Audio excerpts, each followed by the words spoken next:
আসসালামু আলাইকুম, সবাই কেমন আছেন বন্ধুরা? আমি ঈদের দিন সারাদিন ঘুরে বাসায় আসি রাতে। আসার পর থেকেই আমি অসুস্থ। আমার গলায় ঠান্ডা লাগছে প্রচণ্ড। গতকালকে আমার কানে ব্যথা ছিল। তো আজকে এইমাত্র গোসল করলাম, রেস্টে ছিলাম।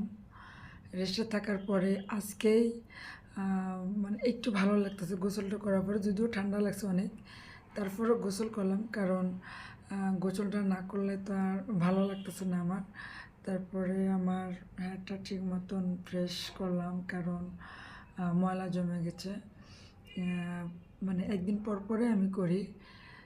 তো আপনাদের কাছে আমি বলতে চাচ্ছি যে সবাই ভালো আছেন, সবাই কীরকম ঈদ কাটালেন অবশ্যই আমার কমেন্টে জানাবেন। আলহামদুলিল্লাহ, যদিও অসুস্থ তারপরেও অনেক ভালো ঈদ কাটাইছি, আমি খুবই ভালো আছি। আমার গ্রামে যাওয়ার কথা ছিল, গ্রামে যাই নাই, যাব কিছুদিনের ভিতরে। আমি গ্রামে যাব আর সবার সাথে গ্রামে দেখাও করব। অনেক দিন ধরে গ্রামে যাওয়া হয় না।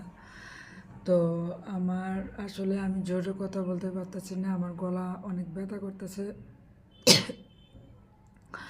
তো একটা কথা বলতে চাই যে ভাইয়া, আমি আসলে কখনো বলি না যে আমাকে সাপোর্ট করেন, আমাকে সাপোর্ট করেন।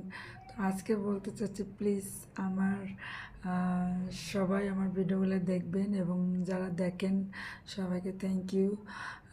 যারা আমাকে অনেক কমেন্ট করেন, অনেকেই সাপোর্ট করেন, তাদের জন্য আমি অনেক দোয়া করব। আর তারা যেন অনেক ভালো থাকে, আর আমাকে যেন বেশি বেশি করে সাপোর্ট করে। আমিও সবাইকে সাপোর্ট করার চেষ্টা করব, যেহেতু আমি একটু বিজি থাকি। অনেকেরই কমেন্টের উত্তর আমি দিতে পারি না, তারপরও চেষ্টা করি। না হলেও আমি একটা লাভ কিন্তু দেই, নাহলে একটা গোলাপ দিই। আমি মানে লেখার সময়টাও না পাইলেও আমি কিন্তু স্টিকার দিই, যে না, আমাকে যারা ভালোবাসে আমাকে তো তাদেরকে ভালোবাসা দিতে হবে, তাই না? তো সে কারণেই কিন্তু আমি আপনাদের কাছ থেকে অনেক দূরে কিন্তু নেই। তারপরে কিন্তু আপনারা সবাই আমাকে মানে ভালোবেসে সাপোর্ট করে যাচ্ছেন। তো সবাইকে আই লাভ ইউ, সবাইকে আই লাভ ইউ, বন্ধু এবং বান্ধবী এবং ভাই বোন, আত্মীয় স্বজন, সবাইকে thank you so much, thank you. সবাই আমার জন্য দোয়া করবেন, আমি যেন আমার গলাটা যেন ক্লিয়ার হয় এবং ক্লিয়ারভাবে কথা বলতে পারি। আসসালামু আলাইকুম, সবাই ভালো থাকবেন, ঈদ মোবারক।